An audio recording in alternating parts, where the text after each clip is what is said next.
નમસ્કાર વિદ્યાર્થી મિત્રો, આજે આપણે ધોરણ 12 ની અંદર ઇકોનોમિક્સમાં ચેપ્ટર નંબર 7 વસ્તી એના વિશે જોઈએ. તો વસ્તીની અંદર સૌથી પહેલા આપણે પ્રસ્તાવના જોઈએ. પ્રસ્તાવનાની અંદર આપણે જોઈએ કે વસ્તી વિશ્વની અંદર આજના વર્તમાન સમયની અંદર વસ્તી વિશ્વની અંદર 7 અબજને પાર કરી ગઈ છે. કેટલા? 7 અબજને પાર કરી ગઈ છે વિશ્વની અંદર આ વસ્તી છે. ભારતની વાત કરીએ હાલની અંદર, તો ભારતની વાત કરીએ તો ભારતમાં 1.25 અબજને વસ્તી પહોંચી ગઈ છે. વસ્તી 1.25 અબજને પહોંચી ગઈ છે. હવે સ્વાભાવિક છે કે વસ્તી વધે એટલે એમની જરૂરિયાતો પણ વધે છે. તો સરકારે એમની પાયાની જરૂરિયાતો પૂરી કરવી જરૂરી છે. તો પાયાની જરૂરિયાતો જ્યાં સુધી સરકાર પૂરી ના કરે ત્યાં સુધી સ્વાભાવિક છે કે દેશનો આર્થિક વિકાસ બી થઈ શકતો નથી. એટલે વસ્તી વધવાની સાથે વસ્તી વધવાથી ઘણી બધી સમસ્યાઓ જોવા મળે છે. સૌથી પહેલી સમસ્યા તો આપણે જોઈએ કે પાયાની જરૂરિયાત.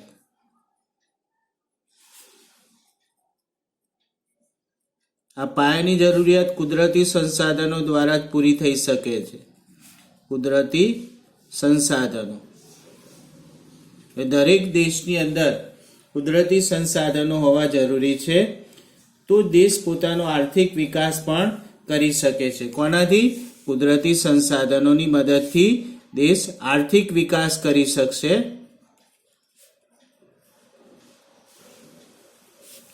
તો દેશ આર્થિક વિકાસ કુદરતી સંસાધનોની મદદથી કરી શકે છે.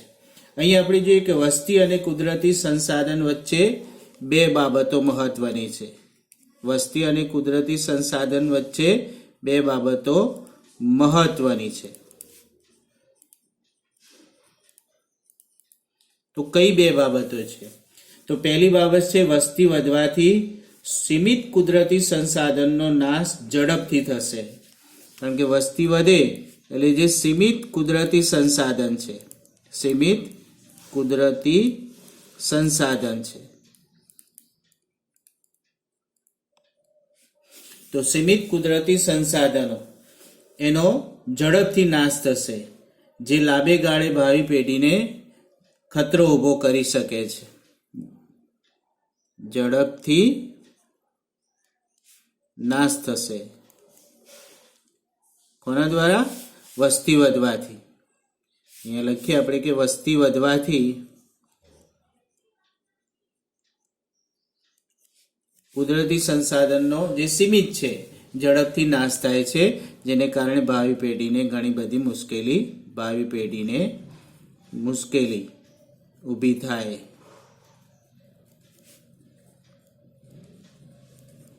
કારણ કે ભાવિ પેઢીને કદાચ આ વસ્તુ ના પણ મળી શકે. બીજું છે ઓછી કેળવાયેલી વસ્તી વધવાથી, જે ઓછી કેળવાયેલી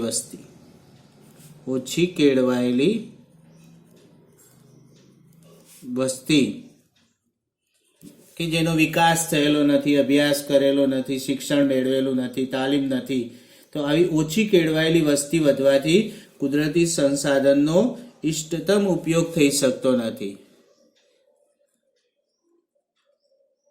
કુદરતી સંસાધનનો ઇષ્ટતમ ઉપયોગ થઈ શકતો નથી.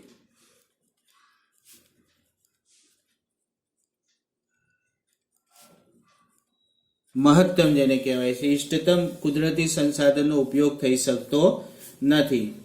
એના કારણે આપણે જોઈએ કે દેશનો જે આર્થિક વિકાસ વધવો જોઈએ વધી શકતો નથી. હવે આપણે જોઈએ જે મેઇન વસ્તુ છે આપણે કે પ્રશ્ન, આ બધી પ્રસ્તાવના હતી.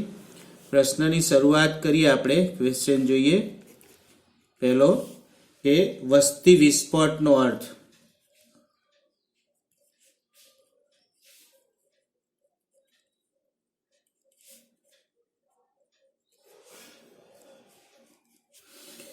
તો વસ્તી વિસ્ફોટ કોને કહેવાય છે? તો પહેલી તો આપણે એની સમજૂતી એટલે કે વ્યાખ્યા જોઈએ. તો ભારતમાં મૃત્યુદર ઝડપથી ઘટવાની સામે ભારતમાં મૃત્યુદર ઝડપથી ઘટવાને કારણે ઘટવાની સામે આપણે જોઈએ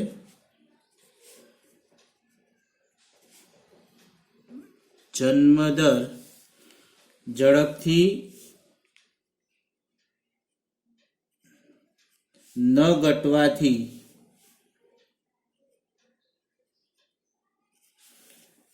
ચોખ્ખો વસ્તી વધારો ઊંચા દરે થયેલો છે. ચોખ્ખો વસ્તી વધારો ઊંચા દરે થયો જેને વસ્તી વિસ્ફોટ કહેવામાં આવે છે. વસ્તી વિસ્ફોટ કહે છે. હવે સ્વાભાવિક છે કે ભારતની અંદર મૃત્યુદર ઝડપથી ઘટવાની સામે જન્મદર એટલો ઝડપથી ઘટ્યો નથી. મૃત્યુદર આપણે જોઈએ કે આરોગ્યની સેવાઓ વધી છે એના કારણે મૃત્યુદર ઝડપથી ઘટી ગયો છે, પણ જે જન્મદર ઘટવો જોઈએ ઘટી શક્યો નથી. એને કારણે વસ્તી વધી છે, જેને આપણે વસ્તી વિસ્ફોટ કહીએ છીએ. જેને આપણે શું કહીશું? વસ્તી વિસ્ફોટ. એટલે ઝડપથી મૃત્યુદર ઘટી ગયો, પરંતુ સામે જે જન્મદર ઘટવો જોઈએ ઘટી શક્યો નથી. વિશ્વની વાત કરીએ તો અનેકવિધ સમસ્યાઓ પૈકી એક મોટી અને મહત્વની કોઈ સમસ્યા વિશ્વની હોય તો એ વસ્તી વધારો છે. વિશ્વની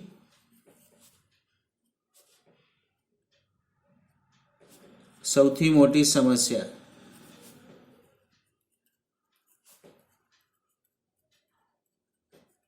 વસ્તી વધારો છે. વિશ્વની સૌથી મોટી સમસ્યા કઈ છે? વસ્તી વધારો. વિશ્વની વસ્તીના વર્તમાન સમયની અંદર જે ઝડપથી વધારો થઈ રહ્યો છે તેટલો જ વધારો અગાઉ ક્યારે નહોતો થયો. વર્તમાન સમયમાં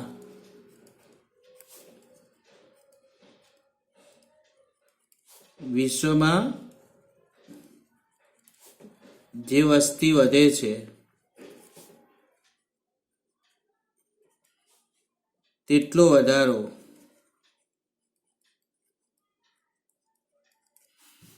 અગાઉ ક્યારે થયો નહોતો. થયો ન હતો.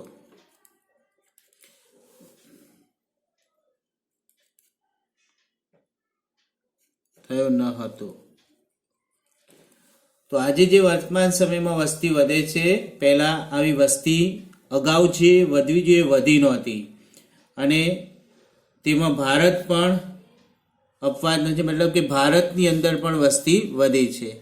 તો ભારત પણ અપવાદ નથી, મતલબ ભારતમાં પણ પહેલા કરતા આજે વસ્તીમાં સતત વધારો થયેલો જોવા મળે છે, જેને આપણે વસ્તી વિસ્ફોટ કહીશું. તો ભારતમાં 1931 થી 2011 સુધી જોઈએ આપણે. ભારતમાં 1931 થી 2011 સુધી ભારતની વસ્તીમાં સતત વધારો થયેલો જોવા મળે છે. થયો છે. તો 1931 થી આજે 2011 ની વાત કરીએ તો ભારતમાં સતત વસ્તી વધેલી જોવા મળે છે. 1951 ભારતની વસ્તી 1951 ભારતની વસ્તી 36.1 કરોડ હતી. 36.1 કરોડ હતી. કેટલી હતી? 36.1 કરોડ, જે 2011માં આપણે જોઈએ તો 2011માં વધીને 121.02 કરોડ થઈ. એટલે કે 60 વર્ષની અંદર 60 વર્ષમાં 85.7 કરોડની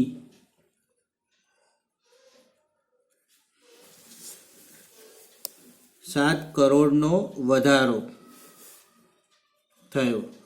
60 કરોડનો વધારો થયો.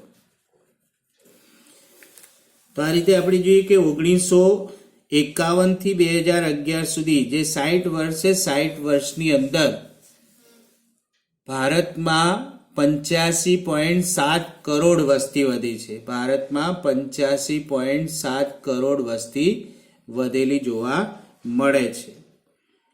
ભારતની અંદર સરેરાશ વસ્તી વૃદ્ધિ દર જોઈએ આપણે. ભારતમાં સરેરાશ વસ્તી વૃદ્ધિ દર 2.5% આસપાસ છે.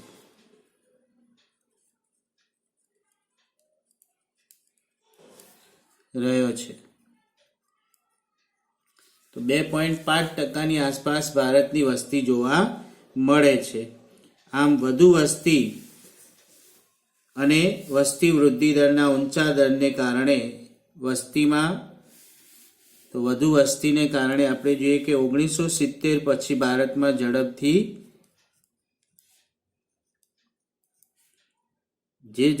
ભારતમાં વસ્તી વધારો થયો છે. ભારતમાં વસ્તી વધારો થયો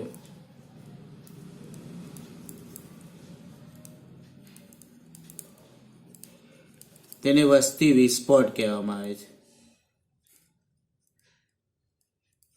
વિસ્ફોટ કહેવામાં આવે છે. તમારે 2 કે 3 માર્ક્સની અંદર પ્રશ્ન પૂછાય વસ્તી વિસ્ફોટ. એનો અર્થ આપણે જોઈએ કે ભારતમાં મૃત્યુદર ઝડપથી ઘટે છે પણ સામે જન્મદર ઝડપથી ઘટ્યો નથી. એના કારણે વસ્તીમાં જે ઊંચા દરે વધારો થયો જેને વસ્તી વિસ્ફોટ કહેવામાં આવે છે. વસ્તીની સૌથી મોટી સમસ્યા કોઈ હોય, વિશ્વની હોય કે ભારતની હોય, તો એ વસ્તી વધારો છે. હાલના સમયની અંદર જોઈએ તો વિશ્વમાં જે વસ્તી વધે છે તેટલો વધારો અગાઉ ક્યારેય થયો નહોતો. અત્યારે વધારે વધારો થાય છે અને ભારતમાં પણ એ જોવા મળે છે. ભારતની વાત કરીએ તો 1931 થી 2011 સુધી ભારતની વસ્તીમાં સતત વધારો થયો છે. 1951માં ભારતની વસ્તી 36.1 કરોડ હતી, જે 2011માં વધીને 121.02 કરોડ થઈ છે. મતલબ કે 60 વર્ષની અંદર 85.7 કરોડ વસ્તી વધી છે. આમ ભારતની અંદર સરેરાશ જે વસ્તી વૃદ્ધિ દર કહીએ તો 2.5% આસપાસ છે. તો આ વસ્તી વધેલી છે જેને આપણે વસ્તી વિસ્ફોટ કહી શકીએ. અને 1970 પછી જે ઝડપથી ભારતમાં વસ્તી વધારો થયો તેને આપણે વસ્તી વિસ્ફોટ તરીકે ઓળખીશું. કારણ કે વસ્તી વિસ્ફોટને કારણે ઘણી બધી સમસ્યાઓ પણ જોવા મળે છે. તો આથી વસ્તી વિસ્ફોટની વાત.